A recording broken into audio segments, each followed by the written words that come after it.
بسم اللہ الرحمن الرحیم۔ شروع اللہ کے نام سے جو بڑا مہربان نہایت رحم کرنے والا ہے۔ بیماری بھگانے والی ایک تسبیح دن میں کسی بھی وقت پڑھیں، رات تک بیماری کو اپنی آنکھوں سے بھاگتے دیکھیں گے، ڈاکٹر خود حیران رہ جائے گا۔ ناظرین کرام، یہ تسبیح پڑھ لیں، سر سے لے کر پاؤں تک آپ کے جسم کی اندرونی اور بیرونی ہر بیماری ختم ہو جائے گی انشاءاللہ۔ اللہ کے فضل و کرم سے گھر میں جو کوئی بھی بیماری میں مبتلا ہو، چاہے وہ چھوٹی سی چھوٹی بیماری ہو یا بڑی سی بڑی، اور کئی سالوں سے علاج کرواتے کرواتے تھک چکے ہوں لیکن وہ بیماری ختم ہونے کا نام نہ لے رہی ہو، اگر آپ خود بیمار ہیں تو یہ تسبیح خود پڑھ لیں۔ اس کا پورا طریقہ میں آپ کو بتانے جا رہا ہوں۔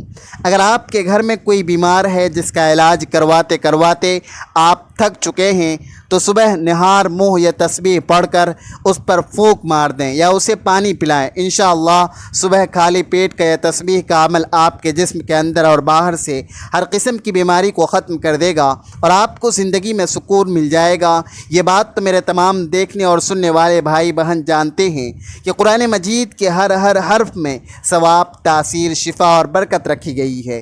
میرے وہ تمام لوگ جو دنیاوی طور پر بیماریوں کے اخراجات اور دیگر خرچوں کی وجہ سے کافی پریشان رہتے ہیں، بہت زیادہ ذہنی تناؤ کا شکار ہو چکے ہیں، ہر وقت سینے پر بوجھ سا رہتا ہے، چھوٹی چھوٹی باتوں پر گھبراہٹ ہوتی ہے اور ہر وقت خود کو بے چین محسوس کرتے ہیں، انشاءاللہ آج آپ کی خدمت میں جو عمل میں لے کر حاضر ہوا ہوں اسے میرے بتائے ہوئے طریقے کے مطابق آپ نے کر لینا ہے۔ میں امید کے ساتھ کہتا ہوں کہ آپ کی ہر بیماری ختم ہو جائے گی انشاءاللہ۔ عمل یا وظیفہ شروع کرنے سے پہلے میں آپ کو ایک بہت اہم بات بتانا چاہتا ہوں کہ جو بھی عمل یا وظیفہ ہم آپ کو بتاتے ہیں وہ اللہ تبارک و تعالیٰ کی طرف سے ہوتے ہیں، یعنی جو اعمال آپ کرتے ہیں وہ اللہ کے کلمات ہوتے ہیں، اللہ کا ذکر ہوتے ہیں، قرآن پاک کے الفاظ ہوتے ہیں، قرآن پاک کی صورتیں ہوتی ہیں جن کی برکت، طاقت اور وسیلے سے اللہ پاک شفا عطا فرماتا ہے۔ بہت سے لوگ کہتے ہیں کہ ان وظائف یا اعمال میں کچھ نہیں رکھا، تو میری ان سے گزارش ہے کہ ہم کوئی بات اپنی طرف سے نہیں بتاتے ہیں، ہم اللہ کا ذکر بتاتے ہیں، قرآن کا وظیفہ بتاتے ہیں جسے پڑھنے سے شفا پروردگار عطا فرماتا ہے۔ آپ خود جانتے ہیں کہ اللہ کی کلمات میں کتنی طاقت ہوتی ہے، ہمیں چاہیے کہ ہم ان وظائف کو سچے دل اور کامل ایمان کے ساتھ ضرور کریں تاکہ ہمیں ان سے فائدہ حاصل ہو سکے۔ اگر آج کی یہ تسبیح پڑھ لینے سے ڈاکٹروں کے خرچے بچ جاتے ہیں، دوائیوں کے خرچے بچ جاتے ہیں اور مریض صحت یاب ہو جاتا ہے تو آپ بتائیں اس سے بڑی کامیابی اور کیا ہو سکتی ہے۔ یہ انسان جو صدیوں سے، کئی سالوں سے بیماریوں کا شکار ہوتا ہے، اس کی زندگی کی ایک ہی تمنا ہوتی ہے کہ اسے سکون مل جائے، بیماری سے نجات مل جائے، شفا مل جائے۔ اس کے لیے شفا سب سے بڑی نعمت ہوتی ہے۔ ناظرین کرام، حضرت علی رضی اللہ تعالی عنہ کے پاس ایک شخص آیا اور عرض کیا کہ مجھے رات کو ٹھیک سے نیند نہیں آتی، سو نہیں پاتا ہوں اور جب صبح اٹھتا ہوں تو پورے جسم میں درد رہتا ہے اور وہ درد بڑھتا رہتا ہے۔ جب اس نے اپنی بات حضرت علی رضی اللہ تعالی عنہ کو بیان کر دی تو انہوں نے فرمایا، اے شخص، اگر تم رات کو پانی پیتے ہو تو پانی پینا بند کر دو، کیونکہ یہ انتہائی نامناسب ہے۔ رات کو پانی پینے سے درد شروع ہو جاتا ہے، لیکن اللہ پاک اسے شفا دینا چاہے تو دے سکتے ہیں، ورنہ اس کا علاج ناممکن ہے۔ ناظرین کرام، پانی جسم کے لیے ایک انتہائی اہم چیز ہے۔ جب ہم مناسب مقدار میں پانی نہیں پیتے تو ہمارے جسم میں پانی خشک ہو جاتا ہے۔ اکثر رات کے وقت ہمیں پانی کی ضرورت محسوس ہوتی ہے اور لوگ رات کو اٹھ کر پانی پیتے ہیں، لیکن اب جدید میڈیکل سائنس نے بھی رات کو پانی پینے سے منع کر رہا ہے۔ ان کا کہنا ہے کہ بستر پر جانے سے قبل پانی کا استعمال نیند کو متاثر کرتا ہے اور اس عادت کے نتیجے میں بیت الخلاء کے لیے بار بار اٹھنا پڑتا ہے۔ جب انسان گرم بستر سے اچانک بیت الخلاء جاتا ہے تو جسم ٹھنڈا پڑ جاتا ہے، جو صحت کے لیے نقصان دہ ہے۔ دوسری بڑی وجہ گردوں سے متعلق ہے۔ آپ سب جانتے ہوں گے کہ رات کو گردے اپنے کام میں بہت سست ہو جاتے ہیں۔ یہی وجہ ہے کہ کچھ افراد صبح اٹھنے پر ہاتھوں اور چہرے پر سوجن سوجن کا شکار ہو جاتے ہیں۔ اس لیے رات کو سونے سے پہلے پانی پینا ایسے افراد کے لیے مسائل بڑھا سکتا ہے۔ تیسری بڑی وجہ یہ ہے کہ اگر آپ سونے سے پہلے پانی پیتے ہیں تو یہ نیند میں مداخلت کی بڑی وجہ بنتا ہے۔ وزن کم کرنے کے لیے پانی کی طرح نیند بھی ایک اہم چیز ہے۔ میڈیکل سائنس کہتی ہے کہ 6 سے 8 گھنٹے کی نیند زندگی میں اہم تبدیلی لا سکتی ہے۔ سائنس کے مطابق جو لوگ کم سوتے ہیں یا زیادہ نیند لیتے ہیں ان کے وزن بڑھنے کے خطرات بڑھ جاتے ہیں۔ زندگی میں نیند کی اہمیت سے انکار ممکن نہیں۔ نیند کی کمی بیماری کا باعث بن سکتی ہے، جبکہ مناسب وقت تک سونا لمبی زندگی کے حصول میں مددگار ثابت ہو سکتا ہے۔ ایک رات کی خراب نیند اگلے دن کو خراب کر سکتی ہے، یعنی کام پر توجہ نہیں رہتی یا غلطیاں ہونے لگتی ہیں۔ تاہم نیند کی کمی سے قطع نظر اکثر افراد کو ایک عجیب مسئلے کا سامنا ہوتا ہے، اور وہ ہے سونے کے بعد آدھی رات کو اچانک آنکھ کھل جانا۔ اللہ تبارک و تعالیٰ نے رات آرام کے لیے بنائی۔ رات بھر کی پرسکون نیند انسان کو اگلے دن کے لیے چاق و چوبند کر دیتی ہے۔ انسانی جسم کو اللہ تبارک و تعالیٰ نے ایک توازن کے ساتھ تخلیق کیا ہے۔ اس توازن میں جسم کا بگاڑ اس کے اندر کسی خرابی کی نشاندہی کرتا ہے۔ چینی ماہرین کی تحقیق کے مطابق اگر انسان کی آنکھ ہر روز رات کے کسی خاص وقت میں کھلتی ہے تو اس کا واضح مطلب کسی جسمانی یا روحانی خرابی سے ہو سکتا ہے۔ ناظرین، اس کے علاوہ بھی بہت سی وجوہات ہو سکتی ہے کہ آنکھ کیوں کھلتی ہے۔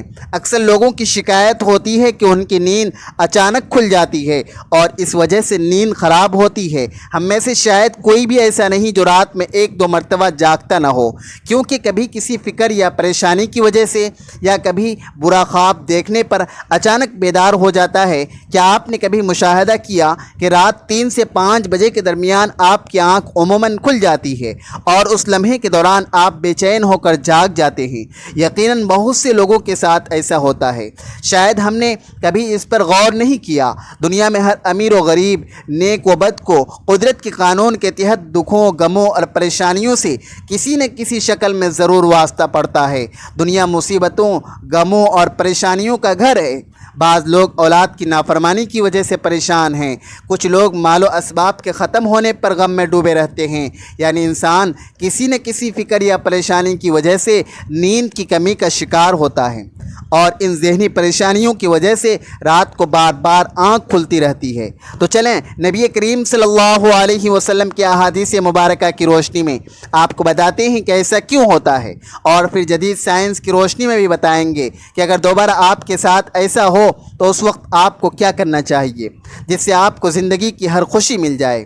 اگر آپ رات کو اچانک نیند سے بیدار ہو جاتے ہیں تو آپ کسی مرض میں مبتلا نہیں ہیں، بلکہ خوش نصیب انسان ہیں آپ، کیونکہ اس لمحے کے دوران آپ کا رب آپ کو یاد کرتا ہے۔ یہ رحمت کے فرشتے ہوتے ہیں جو آپ کو بار بار نیند سے اٹھاتے ہیں۔ رات کے وقت اللہ تبارک و تعالیٰ اپنے بندوں کے زیادہ قریب ہوتا ہے تاکہ وہ ان کے لیے رحمت اور توبہ کے دروازے پوری طرح کھول دے۔ حضرت ابو ہریرہ رضی اللہ تعالیٰ عنہ سے مروی ہے کہ حضور اکرم صلی اللہ علیہ وسلم نے فرمایا، ہمارا پروردگار ہر رات آسمانی دنیا پر نزول فرماتا ہے۔ جب رات کا آخری تہائی حصہ باقی رہ جاتا ہے تو آواز دیتا ہے، کون ہے جو مجھ سے دعا کرے میں اس کی دعا قبول کروں؟ کون ہے جو مجھ سے سوال کرے میں اس کی مطلوبہ چیز عطا کر دوں؟ کون ہے جو مجھ سے بخشش طلب کرے میں اسے بخش دوں؟ ہے کوئی توبہ کرنے والا میں اس کی توبہ قبول کروں؟ ہے کوئی سائل جسے میں عطا کروں؟ یہاں تک کہ صبح ہو جاتی ہے۔ اسی طرح ایک اور حدیث مبارکہ کے الفاظ ہے، حضرت ابو سعید خدری رضی اللہ تعالی عنہ اور حضرت ابو ہریرہ رضی اللہ تعالی عنہ سے مروی ہے کہ رسول اکرم صلی اللہ علیہ وسلم نے فرمایا، اللہ تبارک و تعالیٰ توقف کرتا ہے حتیٰ کہ رات کا ایک تہائی حصہ گزر جاتا ہے، پھر آسمانی دنیا پر نزول فرماتا ہے اور آواز دیتا ہے کوئی مغفرت کا طلبگار میں اس کی مغفرت کروں؟ ہے کوئی توبہ کرنے والا میں اس کی توبہ قبول کروں؟ ہے کوئی سائل میں اسے عطا کروں؟ ہے کوئی دعا کرنے والا میں اس کی دعا قبول کروں؟ حتیٰ کہ فجر ہو جاتی ہے۔ ناظرین، ان احادیث کا مقصد یہ ہے کہ آپ کو اس قیمتی وقت کی اہمیت بتائی جائے، یہ وقت کتنی اہمیت کا حامل ہے۔ جب ہمارا مالک ایسی آواز دیتا ہے مانگ لو مجھ سے جو اس وقت مانگنا ہے، اگر آپ کی آنکھ رات کو کھل جاتی ہے تو فوراً اٹھیں اور اپنے رب سے اپنے لیے مانگ لیں۔ سیدنا عبادہ بن صامت رضی اللہ عنہ سے روایت ہے کہ انہوں نے نبی کریم صلی اللہ علیہ وسلم کو فرماتے ہوئے سنا، جو شخص رات کو اٹھے اور دعا کرے اے اللہ مجھے بخش دے، اس کی دعا قبول ہوگی۔ اگر وہ وضو کرے اور نماز پڑھے تو اس کی نماز قبول ہوگی۔ یہاں نماز سے مراد تہجد کی نماز ہے۔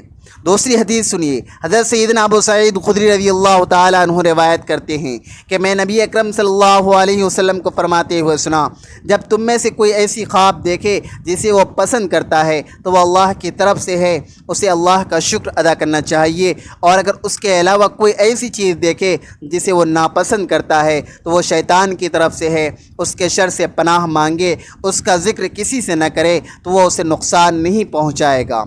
اکثر لوگ برے خواب بیان کرتے ہیں اور تعبیروں کے بارے میں پوچھتے ہیں۔ اس بات کو ملحوظ رکھیں کہ بہتر ہے کہ برے خوابوں کی تعبیر نہ پوچھیں۔ جب کبھی رات کو آنکھ کھلے تو نبی کریم صلی اللہ علیہ وسلم کے ان فرامین پر ضرور عمل کریں۔ اگر آپ کا بستر سے اٹھنے کا دل نہ کرے تو پہلی حدیث مبارکہ پر عمل کر کے 2 سے 5 منٹ کے لیے دعا کریں، اے اللہ مجھ پر اپنی رحمت فرما اور اس مقدس لمحے سے فائدہ اٹھانے کی ہمت اور توفیق عطا فرما۔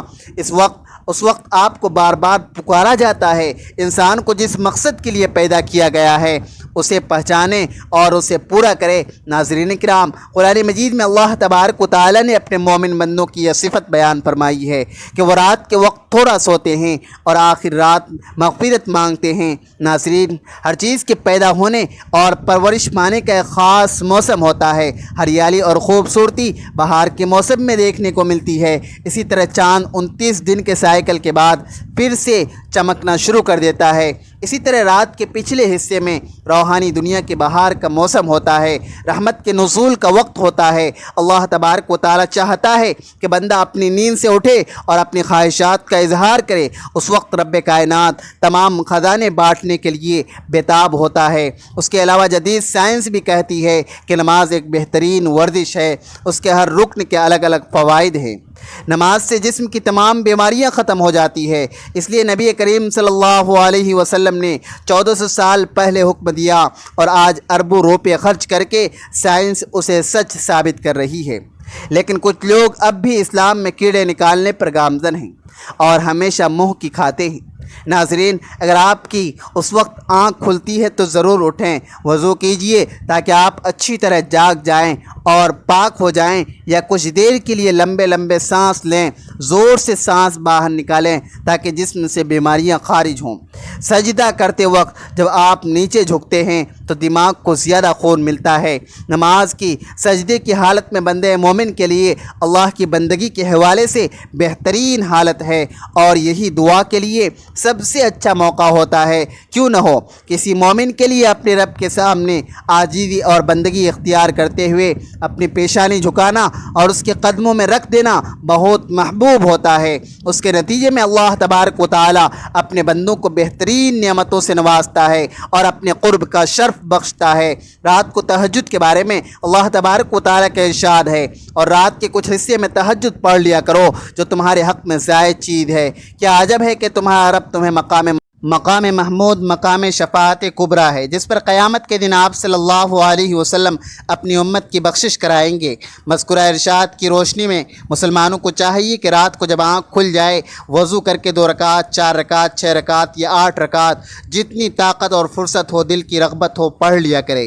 تہجد کا ثواب مل جائے گا۔ اللہ تبارک و تعالی نے انسان کو اس دنیا میں صرف اور صرف اپنی عبادت، اپنی معرفت اور اپنی پہچان کروانے کے لیے بھیجا ہے، تاکہ وہ اللہ تبارک و تعالی کی عبادت اور بندگی کر کے اس کی ذات کو پہچان کر اس کی معرفت حاصل کرے، اس دنیا میں اللہ تبارک و تعالی کو راضی کر لے، اور پھر آخرت میں ہمیشہ ہمیشہ کی زندگی عیش و عشرت اور راحت و آرام میں بسر کرے۔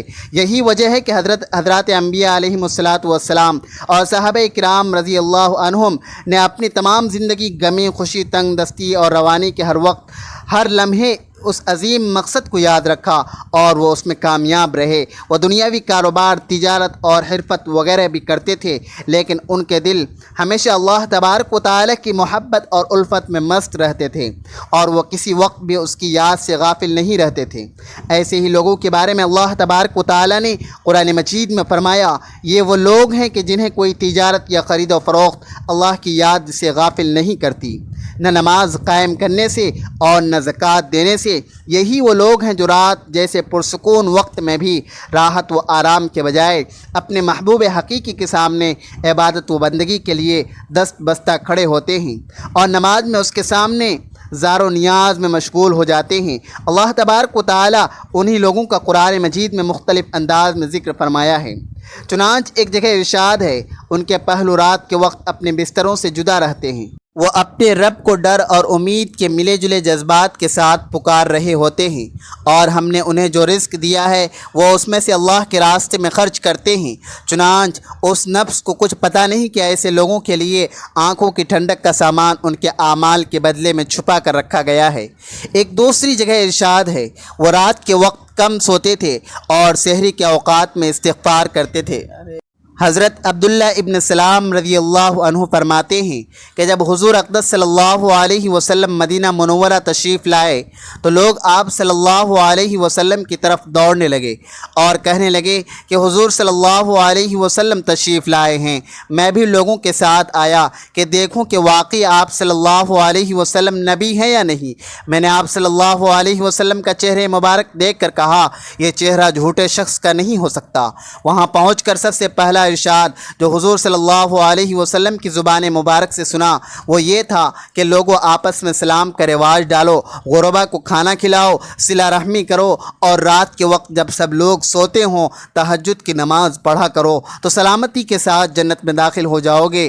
حضرت علی رضی اللہ تعالی عنہ سے مروی ہے کہ حضور اقدس صلی اللہ علیہ وسلم نے ارشاد فرمایا، جنت میں ایسے بالا خانے ہیں جو آئینوں کے بنے ہوئے ہیں، ان کے اندر سب چیزیں باہر سے نظر آتی ہے۔ صحابہ رضی اللہ عنہم نے عرض کیا، یا رسول اللہ یہ کون لوگ ہیں، یہ کن لوگوں کے لیے ہیں؟ حضور صلی اللہ علیہ وسلم نے فرمایا، جو اچھی طرح بات کرے، غربا کو کھانا کھلائے، ہمیشہ روزے رکھے، اور ایسے وقت میں رات کو تہجد پڑھے جب لوگ سو رہے ہوں۔ حضرت بلال حبشی رضی اللہ عنہ سے روایت ہے کہ رسول اللہ صلی اللہ علیہ وسلم نے ارشاد فرمایا، تم رات کے جاگنے کو لازم پکڑو، کیونکہ یہ تم سے پہلے صالحین اور نیک لوگوں کا طریقہ ہے۔